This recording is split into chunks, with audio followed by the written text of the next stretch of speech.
إن الحمد لله نحمده ونستعينه ونستغفره ونعوذ بالله من شرور أنفسنا وسيئات أعمالنا من يهده الله فلا مضل له ومن يضلل فلا هادي له أشهد أن لا إله إلا الله وحده لا شريك له وأشهد أن محمدا عبده ورسوله وصفيه وخليله بلغ الرسالة وأدى الأمانة ونصح لهذه الأمة وجاهد في الله حق جهاده حتى أتاه اليقين يا أيها الذين آمنوا اتقوا الله حق تقاته ولا تموتن إلا وأنتم مسلمون يا أيها الناس اتقوا ربكم الذي خلقكم من نفس واحدة وخلق منها زوجها وبث منهما رجالا كثيرا ونساء واتقوا الله الذي تساءلون به والأرحام إن الله كان عليكم رقيبا يا أيها الذين آمنوا اتقوا الله وقولوا قولا سديدا يصلح لكم أعمالكم ويغفر لكم ذنوبكم ومن يطع الله ورسوله فقد فاز فوزا عظيما أما بعد فإن أصدق الحديث كتاب الله وأحسن الهدي هدي محمد صلى الله عليه وسلم وشر الأمور محدثاتها فإن كل محدثة بدعة وكل بدعة ضلالة وكل ضلالة في النار أيها المؤمنون عباد الله. Al-Imam Ibnu Qayyim Al-Jauziyah rahimahullah di dalam kitabnya Al-Wabilus Shayyib, beliau menuliskan bahwa ada 73 faidah zikir kepada Allah. Di dalam kitab tersebut beliau menuliskan 73 zikir atau 73 faidah dari berzikir kepada Allah Subhanahu wa taala. Menunjukkan bahwa ulama kita bukan hanya membahas akidah, bukan hanya membahas tauhid, tetapi juga bagaimana membahas berzikir kepada Allah. Yang boleh jadi banyak di antara orang yang mungkin sudah mulai belajar tauhid yang benar atau belajar akidah yang benar, kemudian mereka tidak berzikir kepada Allah sebagaimana yang diinginkan. Di antara buktinya mereka tidak hafal dengan zikir-zikir yang diajarkan oleh Allah di dalam Al-Quran maupun zikir-zikir yang diajarkan oleh Rasulullah SAW di dalam sunnah-sunnah yang sahih. Khususnya zikir setelah salat misalnya, atau zikir sebelum salam, atau zikir setelah kita keluar dari rumah, atau di waktu pagi, di waktu petang. Mungkin di antara kaum muslimin, walaupun mereka sudah belajar agama, tetapi mereka lalai dengan zikir. Oleh karenanya, sebagai motivasi bagi kita tentang keutamaan zikir, kita dengarkan hadis Nabi SAW yang diriwayatkan oleh Ibnu Majah dan At-Tirmidzi rahimahumullah. Rasulullah SAW mengatakan sebagaimana hadis dari Abu Darda radhiyallahu anhu, Rasulullah alaihi salatu wassalam bersabda, "Ala unabbiukum bi khairi a'malikum." Maukah kalian, kata Nabi kita, aku tunjukkan kepada kalian amalan yang paling baik untuk diri kalian. Wa azkaha 'inda malikikum, dan lebih suci ketika kalian berhadapan di depan raja kalian, yaitu Allah Subhanahu wa taala. Wa arfa'iha fi darajatikum, dan akan menaikkan derajat-derajat kalian. Wa khairin min infaqiz zahabi wal waraq, dan lebih baik amalan tersebut daripada kalian berinfak dengan emas dan dengan perak. Wa khairin min an talqaw aduwakum fatadribu a'naqahum wa yadribu a'naqakum, dan lebih baik, kata Nabi kita SAW, daripada kalian bertemu dengan musuh-musuh kalian, kemudian kalian penggal kepala mereka dan mereka memenggal kalian, maksudnya berjihad fisabilillah. Jadi Para sahabat mengatakan, tentu wahai Rasulullah. Kemudian Rasulullah mengatakan zikrullah, yaitu berzikir kepada Allah Subhanahu wa taala. Kita lihat hadis tersebut yang diriwayatkan oleh Ibnu Majah dan Imam At-Tirmidzi rahimahumullah, bahwa faedah zikir dalam hadis tersebut lebih baik daripada berjihad di jalan Allah, lebih baik daripada berinfak dengan emas dan dengan perak yang mungkin tidak semua kita bisa. Kemudian meninggikan derajat kita di sisi Allah Subhanahu wa taala, kemudian membuat kita suci di hadapan Allah Subhanahu wa taala, dan merupakan amalan terbaik yang kita kumpulkan, yaitu mengingat Allah baik dengan hati kita maupun dengan lisan kita, atau menggabungkan hati dan lisan. Oleh karenanya ayyuhal mu'minuna ibadallah, kita lihat beberapa faedah dari tulisan Ibnu Qayyim Al-Jauziyah rahimahullah, yang beliau sebutkan tentang faedah zikir yang jumlahnya 73. Tapi pada kesempatan Jumat yang pendek ini, pada kesempatan khutbah kita yang singkat ini, kita cukupkan beberapa saja. Yang pertama, bahwa orang yang berzikir kepada Allah, di antara faedahnya adalah dia akan dekat dengan Allah Subhanahu wa taala. Sebagaimana sabda Nabi kita Muhammad SAW di dalam hadis yang diriwayatkan oleh Imam Bukhari dan Imam Muslim, Rasulullah SAW bersabda, "Ana 'inda dhanni 'abdi bi, wa ana ma'ahu idza dzakarani, fa idza dzakarani fi nafsihi dzakartuhu fi nafsi." Kata Allah Subhanahu wa taala, aku menurut pesangkaan hambaku kepadaku. Apabila dia bersangka baik kepadaku, maka baiklah hasilnya. Dan apabila dia berzikir kepadaku, menyebut namaku dalam dirinya, aku akan sebut dirinya dalam diriku, kata Allah Subhanahu wa taala.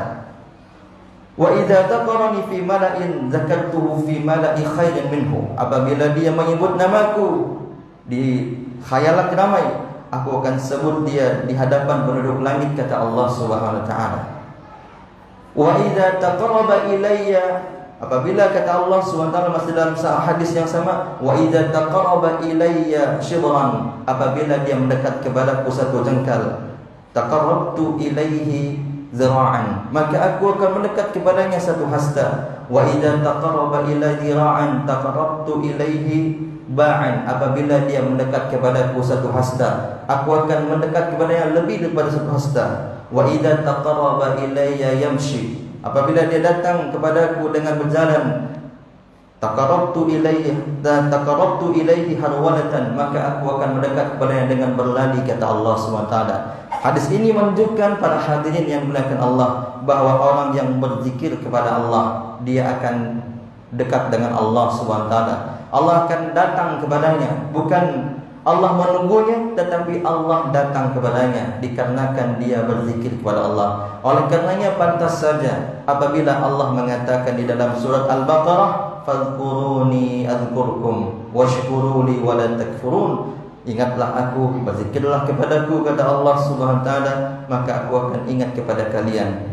Bersyukurlah kepadaku dan janganlah kalian kufur. Oleh karenanya para ulama mengatakan, di antara ciri-ciri orang yang tidak berzikir kepada Allah, dia tidak mau bersyukur ketika diberi nikmat oleh Allah Subhanahu wa taala. Kemudian yang kedua, ayyuhal mu'minuna ibadallah, di antara faedah zikir yang disebutkan oleh Imam Ibnu Qayyim Al-Jauziyah rahimahullah dalam kitabnya Al-Wabilus Sayyib adalah bahwa zikir merupakan hayatul qulub, bahwa zikir merupakan kehidupan bagi jiwa kita. Sebagaimana kita membutuhkan jasad kita yang hidup, maka kita justru lebih membutuhkan jiwa dan hati kita lebih hidup. Apabila kita merasa penting jasad kita hidup, justru sebenarnya kita lebih merasa butuh jiwa dan hati kita hidup. Maka Rasulullah SAW mengatakan, "Mathalul ladzi yadhkuru rabbahu wal ladzi la yadhkuru rabbah, mathalul hayyi wal mayyit." Perumpamaan, kata Nabi Muhammad SAW, orang yang berzikir kepada Allah dengan orang yang tak berzikir kepada Allah, perumpamaannya seperti orang yang hidup dan orang yang mati. Aqulu qawli hadza astaghfirullah li wa lakum wa lisairil muslimina min kulli dhanbin fastaghfiruhu innahu huwal ghafurur rahim. Alhamdulillahi wahdah wassalatu wassalamu ala man la nabiyya ba'dah. Ya ayyuhalladzina amanu taqullaha haqqa tuqatih wa la tamutunna illa wa antum muslimun. Amma ba'du. ayyuhal mu'minuna ibadallah. Di antara faedah zikir yang disebutkan oleh Ibnu Qayyim Al-Jauziyah rahimahullah, bahwa orang yang berzikir kepada Allah, apalagi dia iringi dengan mencucurkan air matanya di tengah gelapnya malam, maka dia masuk ke dalam hadis yang disebutkan oleh Nabi Muhammad SAW, dalam hadis yang diriwayatkan oleh Imam Al-Bukhari dan Muslim. Rasulullah SAW sabda, sab'atun yudhilluhumullahu fi dhillihi yawma la dhilla illa dhilluh. Ada 7 golongan yang akan dinaungi oleh Allah Subhanahu wa taala, yang tidak ada naungan ketika itu kecuali naungan Allah Subhanahu wa taala. Kemudian di antaranya Nabi menyebutkan rajulun dzakarallahu khalian fafadat ainah. Seseorang yang kata Nabi kita alaihi salatu wassalam, dia berzikir kepada Allah dalam kesendirian, kemudian menetes kedua matanya dikarenakan takut kepada Allah Subhanahu wa taala. Kemudian yang keempat, ayyuhal mu'minuna ibadallah. Orang yang berzikir kepada Allah, maka dia tidak akan dilupakan oleh Allah Subhanahu wa taala. Allah Azza wa Jalla mengatakan di dalam surat Taha, Allah mengatakan, kata Allah, man a'rada an dzikri fa inna lahu ma'isyatan dhanka wa nahsyuruhum yawmal qiyamati a'ma qala rabbi lima hasyartani a'ma wa qad kuntu basira qala kadzalika atatka ayatuna wa kadzalika al-yawma tunsa. Kata Allah Subhanahu wa taala, Allah menceritakan tentang orang yang mengingat Allah dan yang tidak mengingat Allah. Allah katakan, kata Allah taala, barang siapa yang berpaling dari mengingatku, tidak mau mengingatku, kata Allah, aku akan berikan kepadanya kehidupan yang sempit, kata Allah. Dan aku akan kumpulkan nanti orang-orang demikian dalam keadaan buta. Kemudian dia protes kepada Allah, Rabbi lima hasyartani a'ma. Wahai Rabbku, mengapa engkau kumpulkan aku pada hari ini dalam keadaan buta? Wa qad kuntu basira, padahal aku dahulu di dunia bisa melihat. Kemudian Allah mengatakan, demikianlah kata Allah, ketika datang ayat-ayat kami kepada kalian, datang peringatan-peringatan kami kepada kalian, kalian tidak mau melakukannya, kalian tidak mau mendengarnya, maka pada hari ini demikian pula lah kami akan melupakan kalian. Oleh karena ayyuhal mu'minun, janganlah kita seperti orang-orang yang dimaksudkan oleh Allah di dalam surat Al-Hasyr, ya ayyuhalladzina amanu la takunu kalladzina nasallaha ya ayyuhalladzina amanu, kata Allah SWT, la takunu kalladzina nasallaha anfusahum fa ansahum, la takunu kalladzina nasallaha fa ansahum anfusahum. Kata Allah Azza wa Jalla dalam surat Al-Hasyr, wahai orang-orang yang beriman, janganlah kalian menjadi orang-orang yang melupakan Allah, kemudian Allah buat kalian lupa atau mereka lupa dengan diri mereka sendiri.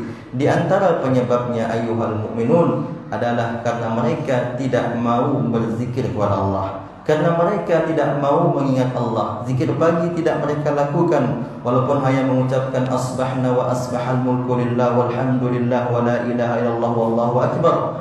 Zikir sore juga mereka tidak mau mengucapkannya, walaupun hanya mengucapkan amsayna wa amsal mulku lillah walhamdulillah wa la ilaha illallah wallahu akbar. Padahal minimal jika kita tidak hafal yang panjang, kita boleh membaca zikir pagi atau sore dengan zikir yang pendek, tapi hendaknya kita mengingat Allah Subhanahu wa taala. Semoga kita ayyuhal mu'minun termasuk orang-orang yang senantiasa berzikir kepada Allah, karena Allah memanggil kita dengan panggilan iman agar kita berzikir kepada Allah, sebagaimana Allah taala mengatakan di dalam surat Al-Ahzab, ya ayyuhalladzina amanu dzkurullaha dzikran katsira wasabbihuhu bukratan wa asila. Allah taala mengatakan, wahai orang-orang beriman, berzikirlah kepada Allah sebanyak-banyaknya. Tidak ada ibadah yang kita disuruh melakukan sebanyak-banyaknya kecuali adalah zikir kepada Allah Subhanahu wa taala. Salat tidak boleh sebanyak-banyaknya, berpuasa tidak boleh sebanyak-banyaknya, tetapi zikir disuruh Allah Azza wa Jalla agar berzikir mengingat Allah sebanyak-banyaknya. Kemudian kata Allah, bertasbihlah kepadanya di waktu pagi dan waktu petang. Dari ayat ini di dalam surat Ahzab ini, para ulama mengatakan kepada kita bahwa inilah di antara zikir pagi dan sore yang diambil dari Al-Qur'anul Karim. Innallaha wa malaikatahu yusholluna 'alan nabi ya ayyuhalladzina amanu shallu 'alaihi wa sallimu taslima.